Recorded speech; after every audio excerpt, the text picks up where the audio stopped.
प्यारे बच्चों, good morning. All child development के बारे में आज हम आपको कुछ पढ़ाने जा रहे हैं, है ना। आज क्वेश्चन आंसर के माध्यम से हम आपको पढ़ाने जा रहे हैं। ये KVS स्पेशल होगा, CET स्पेशल यानी CTET स्पेशल है। चाइल्ड डेवलपमेंट देख लीजिए, यहाँ पे ना हमने कुछ अवस्थाएं दिया हुआ है। देख लीजिए यहाँ पे बर्थ जो फेटाटाइल है 1 महीना वाला का, 2 महीने का, 3 महीने का। आगे बढ़ते मेरे प्यारे बच्चों, ये 4 महीने में ये क्वेश्चन आता है सिटिंग हेयर सपोर्ट कब होता है, लैप वाला ऑब्जेक्ट लैप।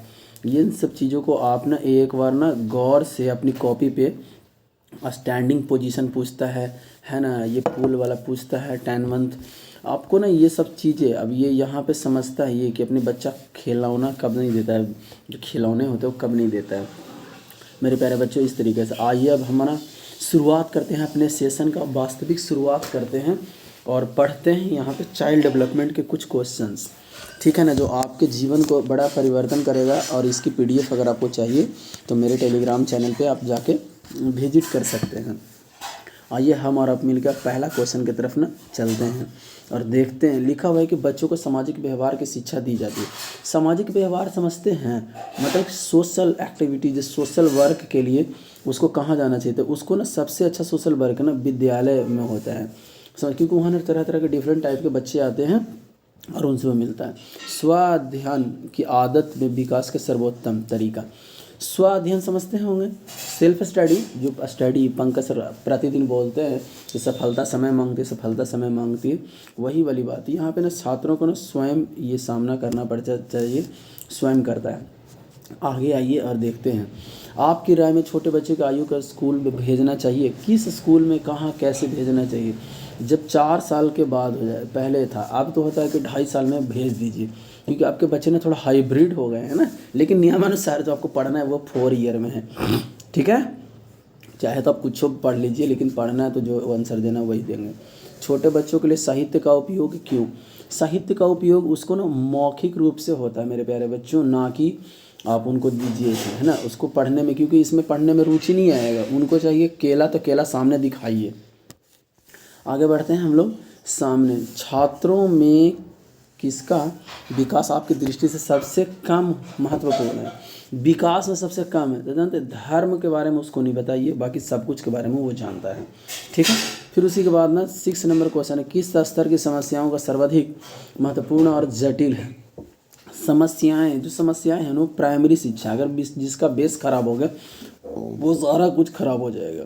आगे बढ़ते हैं हम लोग, देखते हैं कि प्राइमरी स्तर पे छात्रों को कैसी भाषा में पढ़ना चाहिए। मातृभाषा में पढ़नी चाहिए। वो आपसे सलाह मांग रहा है तो हाँ, क्योंकि वो स्वाभाविक माहौल और वातावरण में जीता है। सामाजिक मूल्य है, देखिए ये क्वेश्चन बहुत अच्छा है कि कौन सामाजिक मूल्य है, कौन सामाजिक मूल्य, तो जानते हैं ये परोपकारिता का सिद्धांत है, ये सामाजिक मूल्य है। हमें किसी को मदद करनी चाहिए, तो आपको पता है। बालक को सर्वप्रथम कौन सी क्रिया सीखनी जाती है, तो उसको ना भाव प्रदर्शन, भाव प्रदर्शन समझते हैं। भाव प्रदर्शन का मतलब है जैसे मम्मी पापा, उठना बैठना, ये सब उसका भाव है। आइए हम लोग देखते हैं नेक्स्ट क्वेश्चन, है ना। यह वीडियो हमारी सारी बहनों के लिए समर्पण है जो घर रह के बैठ के पढ़ रही हैं, है ना। मेरी अपनी बहन के लिए कह रहा मैं, आप लोग तो हैं ही, बाकी सब लोग के लिए, ठीक है ना। मैं वीडियोज़ और कुछ भी आप सब बच्चों के लिए बना रहा हूँ, लेकिन उसमें मेरी फैमिली की सपोर्ट है।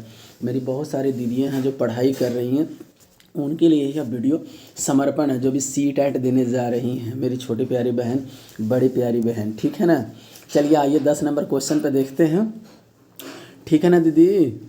देखिए लिखा हुआ, नियमित पढ़ाई करने की ज़रूरत है, तो अध्यापक को उच्च स्वर में पढ़ाया जाना चाहिए। 11 में है कि पोस्टोलॉजी विद्यालय में किस वर्ग के बच्चों की व्यवस्था। थोड़ा वीडियोज़ मेरा ख़राब रहेगा क्योंकि मेरे पास उसने इंस्ट्रूमेंट है नहीं, ओनली फ़ोन से। 3 से 13 साल। आगे बढ़ते हैं हम लोग, डालते हैं छात्रों के चरित्र का मुख्य गुण कौन सा है। छात्रों का मुख्य गुण है उत्तरदायित्व का भावना।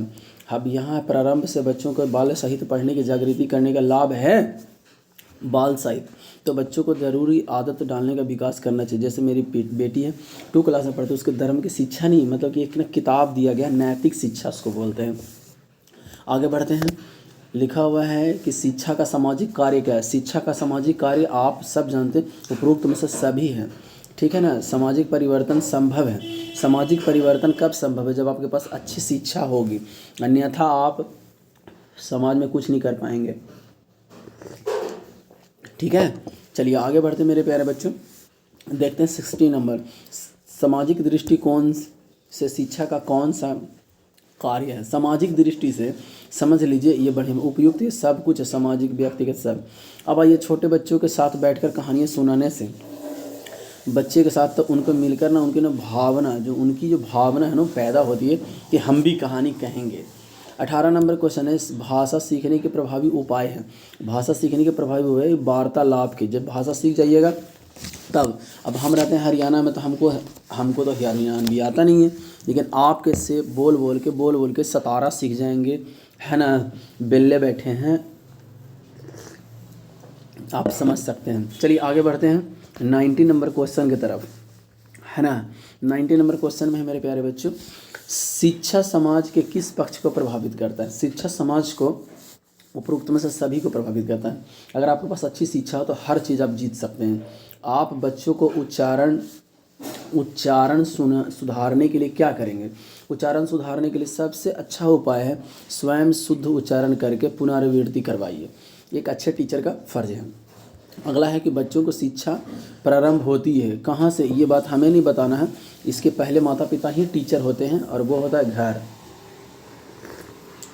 उसके बाद होते हैं स्कूल वाले टीचर्स।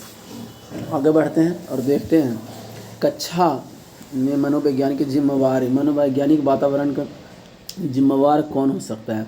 तो उसके लिए ना कक्षा जो शिक्षा के कक्षाचार्य जी हैं, वो कौन? कक्षा का शिक्षक, जो उस क्लास में पढ़ा रहे हैं, क्लास टीचर। 23 नंबर है भाषा शिक्षण में वाक्य को शुद्ध पढ़ने के लिए क्या करना चाहिए? अब यहाँ पे आ गया कुछ थ्योरीज जिनके नाम जानने हैं आपको। गेस्टोबाल्डो ने कहा है कि वाक्य को शुद्ध माने वाक्यों को शब्दों से पहले पढ़ाया जाए। समझ गए? जो हम आपको लिखना सिखाते हैं। आगे बढ़िए, 24 नंबर क्वेश्चन। 24 नंबर में पूर्व प्राथमिक शिक्षा ना बाल केंद्रित करता है। संपूर्ण शिक्षा व्यवस्था का आधार है। संपूर्ण शिक्षा का व्यवहार का आधार, शिक्षा का आधार स्तंभ पता होगा, आप लोग सब जानते होंगे। ये प्राथमिक शिक्षा है जो हमारा बेसिक चीज़ है। आगे बढ़ते हैं हम लोग और देखते हैं किस मनोवैज्ञानिकों ने व्यवहार पर यह समीकरण दिया था। P बराबर EP एंड E, B बराबर, है ना, फंक्शन इसका है, फंक्शन P एंड E। आप लोग शायद जानते होंगे या पढ़े होंगे, ये बड़े स्तर के बच्चों को पढ़ना है ना। B.Ed सेकेंड ईयर में है और M.Ed में भी ये चीज़ें है। समझ गए? चलिए आगे बढ़ते हैं और इसमें देखते हैं, ये लैबिड ने दिया था। आगे बढ़ते हैं, वंशानुक्रम के प्रतिपादक कौन है? तो तो ये मेंडल साहब है, ग्रेग जॉन मेंडल। ठीक है, वंशानुक्रम के संबंधी है, ये उपरोक्त में से सभी है। ठीक है, आगे बढ़ते हैं, कैलीकॉक परिवार का अध्ययन किसने किया था? कैलीकॉक, समझ लीजिए, जॉन कैलीकॉक है। इनके परिवार का अध्ययन सबसे पहले ना गोडार्ड ने किया था। क्या था? गोडार्ड ने। जन्म से लेके 3 वर्ष तक के बच्चों को काल को कहा जाता है। अभी हम ना पीछे आपको दिखाए थे। इसको क्या कहा जाता है आपको देखना है, इसको शिशु काल कहा जाता है। ठीक है, आगे बढ़ते हैं, पियाजे के अनुसार, है ना, पियाजे ने कौन सा सिद्धांत प्रतिपादित किया था? पियाजे ने कौन सा प्रतिपादित किया था? वो मानसिक विकास को क्या था? मेंटल डेवलपमेंट की बात। पूर्व संज्ञानात्मक अवस्था को क्या कहते हैं? मूर्त संज्ञानात्मक अवस्था का काल होता है। मूर्त संज्ञानात्मक अवस्था का काल होता है 7 से 11। आगे बढ़ते हैं मेरे प्यारे बच्चों, अब देखते हैं हम लोग, है ना। चलो दीदी देखते हैं आगे। पियाजे के अनुसार मानसिक विकास की अवस्था है। बताइए पियाजे के अनुसार आप लोग आंसर। कल से हम ना कुछ क्वेश्चंस देंगे जो आपको PDF का फॉर्म में रहेगा, आपको बना के मुझे आंसर ना टेलीग्राम पे ना आपको व्हाट्सअप करना है। ठीक है, आशा करते हैं कि आपको समझ में आ जाएगा। तो समझ गए, आपको पता चलेंगे होगा ये आवृत्ति वाले। मूल आवृत्ति किसको कहते हैं? तो मूल आवृत्ति कहते हैं भय को। ठीक है ना, आगे हम लोग बढ़ते हैं, बालक को व्यक्तिगत मुस्कान के लिए क्या करना चाहिए? तो डायरेक्ट आंसर है दूसरी माह की अवधि में